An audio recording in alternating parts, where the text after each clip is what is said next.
கேரளாவில் பறவை காய்ச்சல் பரவி வரும் நிலையில் எல்லை மாவட்டங்களில் தீவிர கண்காணிப்பை பலப்படுத்த உத்தரவு பிறப்பிக்கப்பட்டிருக்கிறது. கேரளாவில் பறவை காய்ச்சல் பரவி வரக்கூடிய சூழலில் கோவை, நீலகிரி, தேனி, குமரி, தென்காசி மாவட்ட எல்லையோர சோதனைச் சாவடிகளில் கண்காணிப்பை தீவிரப்படுத்த ஆணை பிறப்பிக்கப்பட்டிருக்கிறது. விவரங்களோடு இணைந்திருக்கிறார் நமது செய்தியாளர் குணசேகரன். குணசேகரன், எல்லையோர மாவட்டங்களில் என்னென்ன மாதிரியான தீவிர கண்காணிப்புக்கு உத்தரவிடப்பட்டிருக்கு? விவரங்கள் என்ன? கேரள மாநிலம் ஆலப்புழா மற்றும்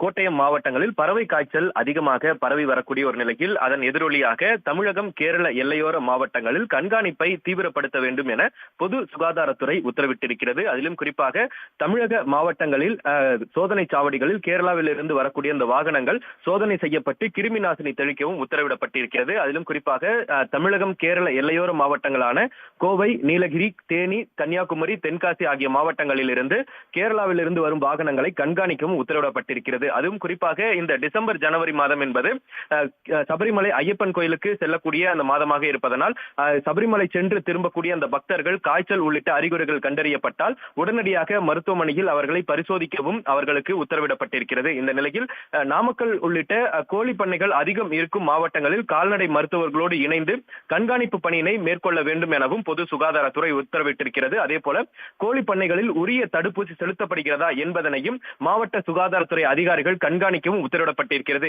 இதன் காரணமாக இறைச்சி கடைகளில் உயிரிழந்த கோழிகளை வாங்க, விற்பனை செய்ய தவிர்க்க வேண்டும் எனவும் அதனை உரிய முறையில் பொது உணவு பாதுகாப்புத்துறை அதிகாரிகள் கண்காணிக்கவும் பொது சுகாதாரத்துறை அதிகாரிகள் உத்தரவிட்டிருக்கிறது.